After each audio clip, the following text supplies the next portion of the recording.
Hello, everyone. It's your host, the Arachnoholic, back again. I know I've been away for some time now, but I'm back with a new unboxing video, and this one I'm very much looking forward to.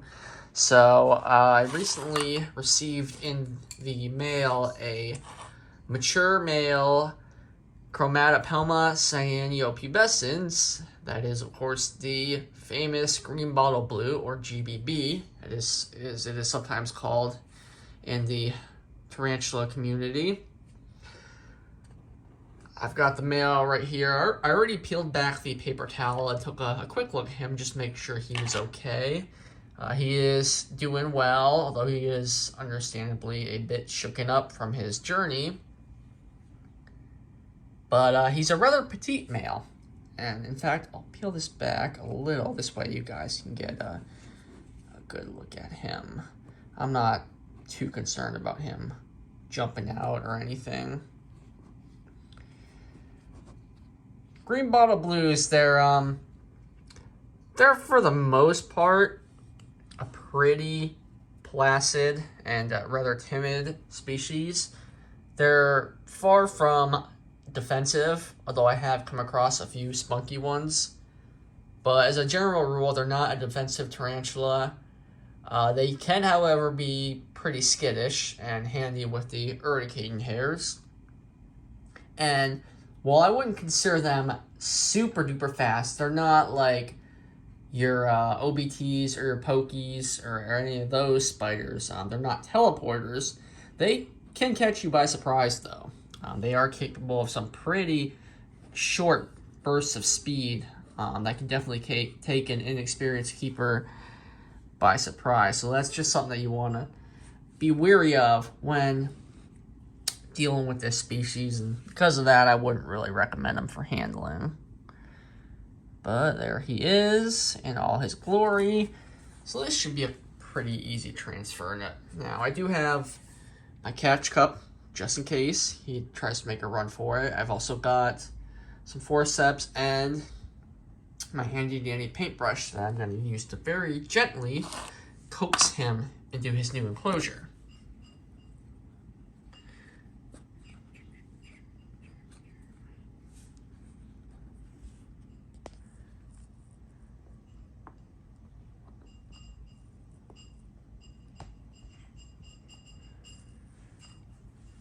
And I, of course, filled his water dish up because I'm sure that he's gonna be pretty thirsty once he gets out of there. Let's see. I'm just gonna gently coax his back leg now with the paintbrush. Come on, buddy.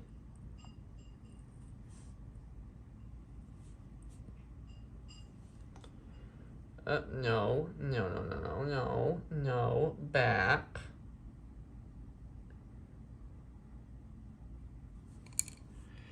All right, there we go.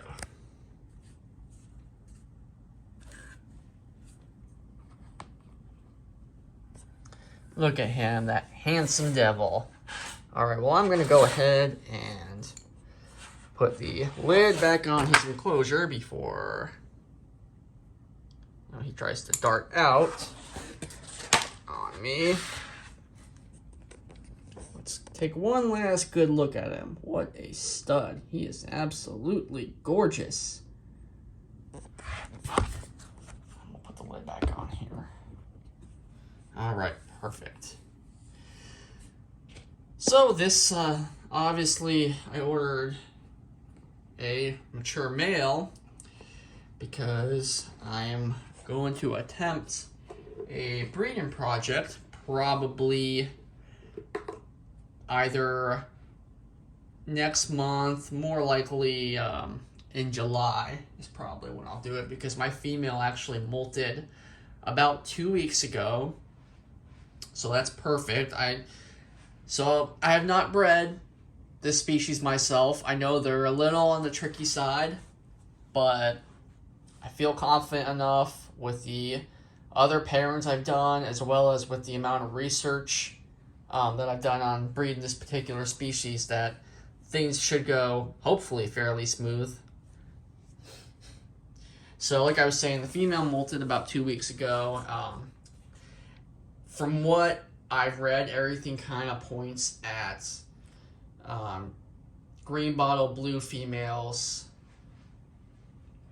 not really having a super long receptive period. And what I mean by that is with just about any tarantula, they have their molt cycles, and usually it's a good idea to only mate a female who has molted no more than 6 months ago, because you'll catch her right in the middle of her molt cycle. If you do it too soon, she's not going to be ready yet, she's not going to be receptive, and she may just end up killing the male. On the flip side, if she's in pre-molt or if she's a little too close to molting, she also will not be receptive, and even if you were to successfully mate her and she became gravid later on, she would eventually dispose of all that sperm once she sheds her exoskeleton, her old exoskeleton.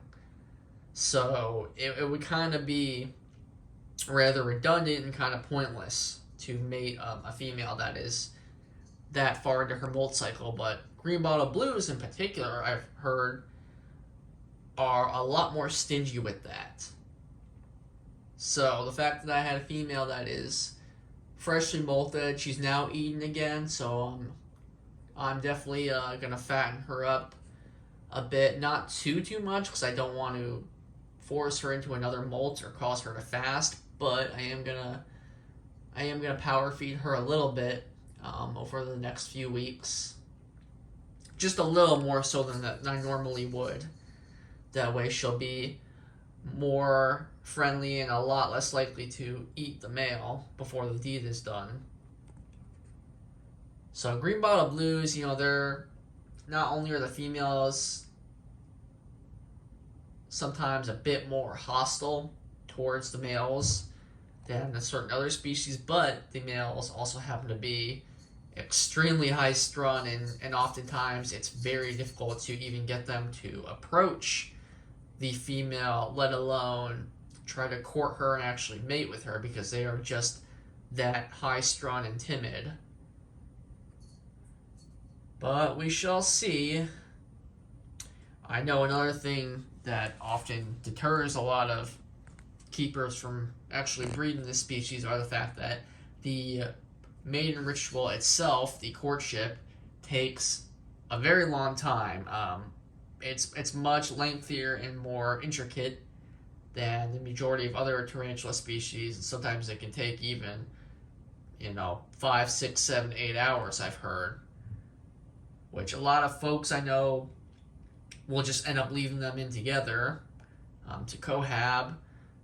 Although, if you're hoping to reuse that male on another parent, or if you just don't want the male to die, if you don't want to chance him getting munched overnight, which I'm not going to be doing that, that's probably not the best idea. So we won't be using that approach, that tactic here with this particular breeding project, but just wanted to give you guys a little tidbit of information out if you're considering breeding this species yourself. But anyway, guys, that's a wrap on this one. Thank you all for watching. Definitely leave a like, comment, subscribe, all that good stuff, and I will see you guys in the next one. Stay awesome.